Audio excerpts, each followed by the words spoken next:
Like many people, we see the start of the new year as a time to reflect on our goals and make New Year's resolutions. According to a 2016 study, only 9% of Americans who make New Year's resolutions feel successful in keeping them by the end of the year. 23% of people quit the resolutions by the end of the first week, and 43% quit by the end of January. Hi, I'm Victor Ignacio-Phu. I'm a product manager, educator, and aspiring content creator. In this video, I will talk about why we naturally fail our New Year's resolutions and how I leverage my creativity, office space, and proven strategies to maintain accountability.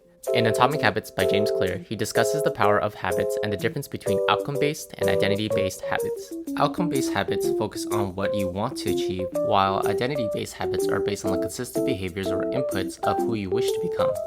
Many resolutions fail because they only target desired outcomes such as weight loss, saving money, or learning a new skill. Clear argues that true transformation happens when habits are rooted in identity.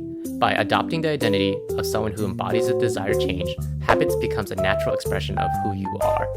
For instance, instead of resolving to lose 10 pounds, you can develop the identity of a healthy and active person, leading to habits like regular exercise and mindful eating. Shifting the focus from what you want to achieve to who you want to become is a key to building lasting habits. When setting New Year's resolutions, consider aligning them with your identity. Ask yourself, who do I want to be? And let that guide the habits you cultivate. I'll take you through an example of how I plan on doing this for myself using this framework. There are 3 types of identities that I'm interested in fostering in 2024. An effective product manager who maximizes collaboration to produce great quality products for educators. An engaged reader who loves to reflect and practice what I am learning. And a grateful creator who loves to capture daily moments of happiness. These identities are really important to me because as a kid, I didn't enjoy reading or learning. I always saw education as a means to an end, and I really want to change that for myself and others. When I am thinking about the processes that will help me achieve these identities, I think of 4 major aspects of life: physical, mental, space, and time. Am I taking care of my physical and mental needs to truly dedicate my energy and brain to achieving these identities? Am I allocating my space and time appropriately to build routines and habits associated with those identities? What are the example outcomes and milestones that I can see myself potentially doing in the coming year? In my home office, I want a constant reminder of the identities and habits that I have reflected on so that I can hold myself accountable. Every year, my wife and I create vision boards, but I wanted to put a unique twist on it. Usually, vision boards consist of images, quotes, and goals for the new year.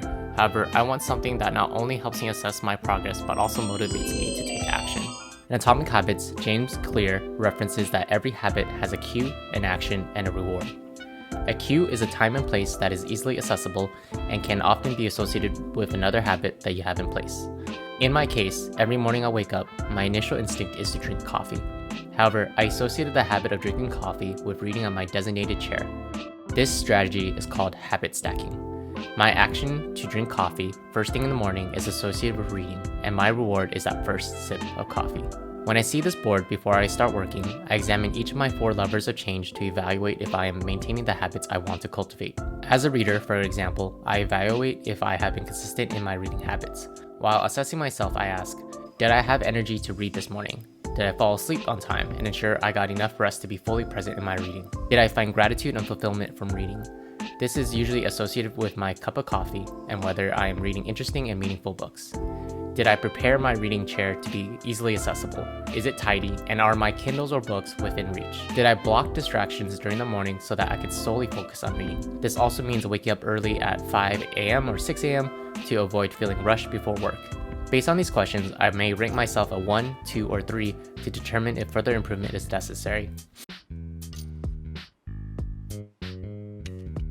Since my drawing skills could use some improvement, I decided to mock up my vision board on Photoshop first and then trace it onto the canvas. To represent the 3 identities I wanted to focus on, I searched for icons on Flaticon. I chose a light bulb puzzle piece to represent collaboration and ideation, a plant and a book to symbolize growth and learning, and creative tools to represent the diversity of creative outlets. I drew circles around my identities to represent the 4 processes that would help me achieve them. I printed out the icons on a piece of paper and used tape, a Sharpie, and an LED light to trace them onto the canvas. Finally, I decided what these 4 processes would look like in a tangible way so that I could reflect on them and make improvements. I thought about how amazing it would be to walk into my room and immediately see visual feedback on my goals. Inspired by this idea, I 3D printed some custom hexagon numbers to provide low, medium, and high ratings. Originally, I created holes in the hexagons for pushpins, but I quickly realized that the pushpins could easily fall off. Fortunately, I have magnets at home that were the exact same size as the holes, and so I taped larger magnets on the back of the canvas to easily attach with the hexagon tiles. This is the final result of my vision board, and I'm fairly pleased with how it turned out within a half-day project. One feature idea I might consider is adding more number tags to calculate the weekly average value, or I might consider creating another canvas that is based on the Wheel of Life. There are numerous ways that I can modify the system, and all I need to do is experiment and adapt as I go.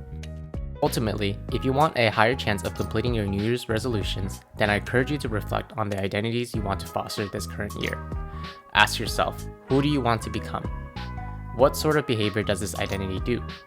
And what processes or systems do you need to build into your environment to change your habits? Thank you so much for watching.